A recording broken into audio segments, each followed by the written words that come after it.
Hi, Gustav. Hi. Yes, the Moxy sensor. We talked earlier about how, or I showed how you can place it and how you need to try it a bit before you get proper data. How do you go about doing it?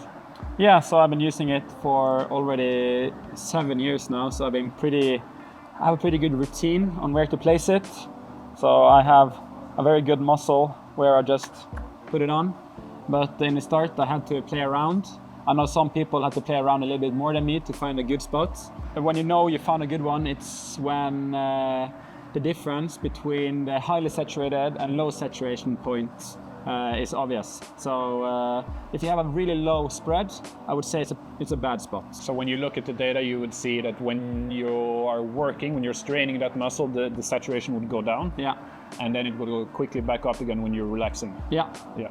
And also you would see like okay high in the start, and then you start riding pretty low, and then with the warm up it goes higher and higher and higher. And then for intervals, depending on of course which intensity you're riding, then it would stabilize most likely, especially on threshold it would stabilize. And then if you go above threshold, sometimes it would slowly decrease. I would most likely do a threshold set over a bit of duration, let's say from 4 to 10 times, or 4 times 10 minutes to maybe like 6-7 times 10 minutes. And then I would try to be good with lactate and then find pretty exactly MLSS to really stabilize there. And then I would look at the data after. So the first time I would maybe just collect the data, because lactate, you might have a good relation listening to other people and stuff, but most people don't have any idea what your muscle saturation would be. And also I feel like the variation between athletes is much greater. Like I can have 19% and then still be at threshold sometimes, and other people struggling to go below 50. So first, collect data. Simplest will be MLSS, because that's a pretty easy target to find if you're reasonably well trained. Use less of lactate and then use the Moxy to really aim for the saturation. The Moxy gives you instant feedback. That's one of the best thing about it. Within 30 seconds of the interval, it's pretty spot on. So you can micro adjust your power much better. Intensity control is the key point for using Moxy. For me, yeah. For you, yeah. And the point you make about the saturation level being individual, that's really because it relates to your utilization. Of course, yeah. So that it could be 30% for me and 20% for you. And this is also a thing that would change over time depending on how you train, because this is also highly trainable.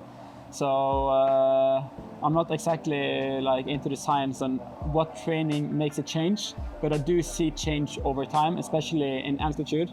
Then I see quite big change, but that's also because we're not only training in altitude. Mostly when you're training in altitude, we train high torque, which is also have a big impact on saturation. Over season, I would say from high 30 to sub 20, so it's not like insane change, but still, like I'm a professional athlete for 15 years, and even to see 15% change, like relative change, that's quite a lot. So if you are like a more beginner athlete, I would say from 50 to 15 is it's still within reason. And what's interesting is that you can feel like you're completely dead, like from a 2-minute effort, but you can still see the saturation doesn't go all the way down. And that's when you need to change up the training to really adjust what's your limitation, because your limitation can be so many things. With running, I would say mostly it's like muscular impact, especially for a marathon. It's I would say it's 0% of the population struggle with VO2 max for a marathon. That's a muscular impact. But for example, for a cycling event, saturation numbers can be a challenge there, I would say. When you do a maximum effort, what you would look for in the data would be how low does it actually go? Because if you go down to 0%, you're obviously utilizing all of the oxygen available.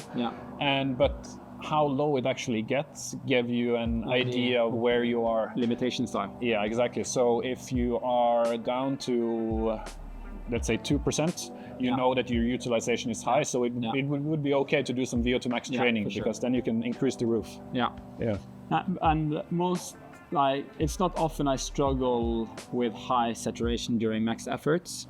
So VO2 max for me is, that's not often the limitation. How low do you go in maximum effort? Under 7%, it's quite usual at the hard effort. Of course, if you're doing longer intervals, it's very, very, very hard to maintain a low saturation for a long time. I would say that's like a 3-minute thing, and then it's more like the muscular impact that's getting there. Yeah. So I'm too weak to maintain it, basically. And I guess fatigue also. If you're in a long, hard training block, it's harder to go to get all the way down as well. And what I like, more like a funny thing, and not that I use it in training, but like coffee legs after riding for 3 hours, stop for maybe 30 minutes, and then you start again. That's like you have a feeling of coffee legs where you're like starting to ride again, but the legs feel like shit. That's actually like you can see it on the Moxy after you stopped, and then the saturation suddenly drops way lower than it was when you ended the ride. So that's more like a funny thing that you can see coffee legs on the Moxy sensor. I like that. I've never heard that expression before. It's a good one.